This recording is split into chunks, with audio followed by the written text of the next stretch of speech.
Alright, I am Cyanide. I am Jared. I am God. I am your savior. I am the oracle of sports. Anyways, I'm going to be talking about the worst ranked, currently, as of today, 211 to 2025 UFC fighters. This is gonna be I'm gonna just go through every men's division and just pick out each fighter that I think does not deserve their rank, or in some cases does not deserve to be in the UFC. Starting with Marlon Chito Vera.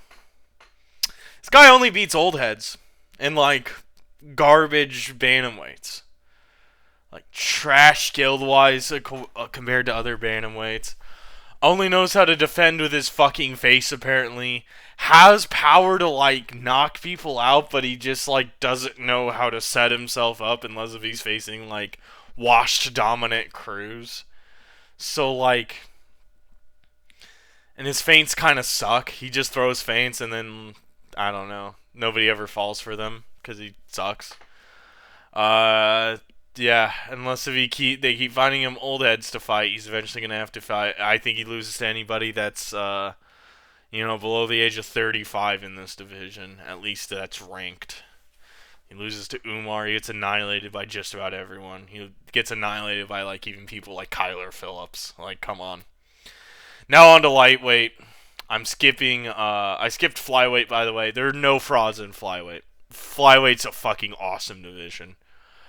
But now we move on, and there's actually no frauds in featherweight. Featherweight is also a pretty fucking good division as far as like everyone that's ranked is at least appropriately ranked. Like the person at 15 is ranked 15.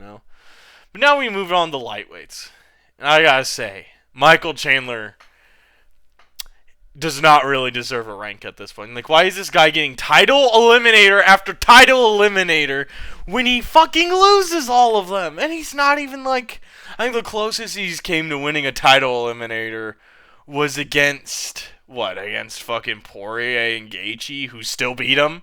So it doesn't matter. Like, Jesus, like what the hell? Like he just genuinely loses. In my opinion, he loses every single ranked lightweight aside from Benoit Saint Denis. That includes Dawson. That includes Paddy Pimblett. That includes Money Moicano. He and Jalen Turner. He loses to all these guys. And he loses bad. He was just never that good.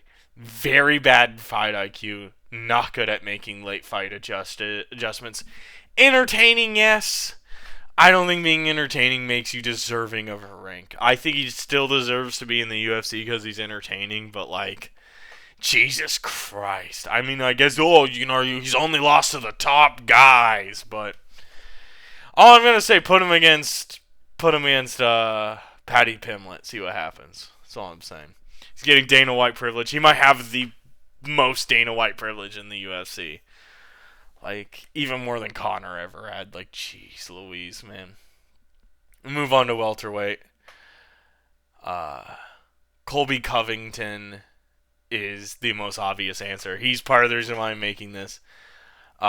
His wrestling's no longer impressive. I can name like 6 or 7 better wrestlers in his division, or people that just have great takedown defense that he wouldn't be able to fuck with.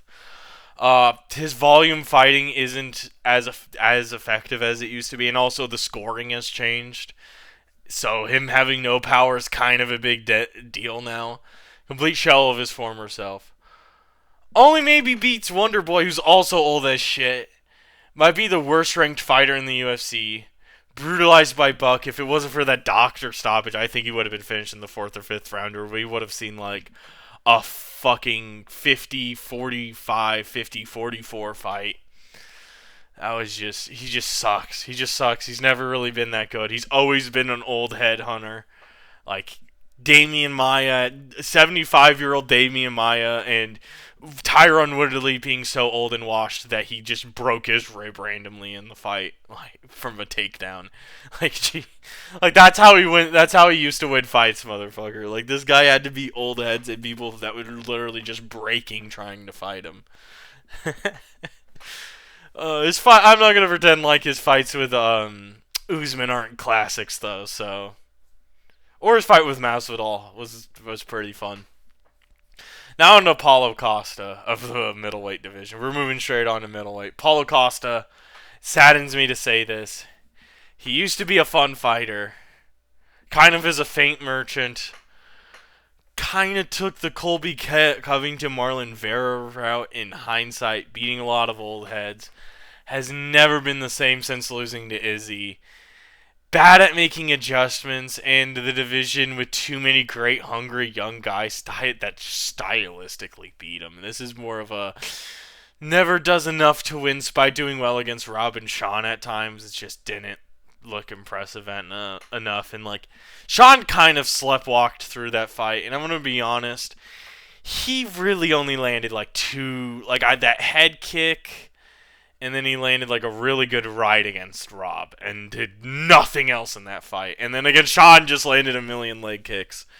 Really only can beat one other guy in his own division. That's Martin Venatori, who is also watched. Who's also I'm naming as well. Marvin Venatori just like doesn't fight that often. Made Cannonier look like, who's usually a very like methodical slow fighter, look like Prime Max Holloway.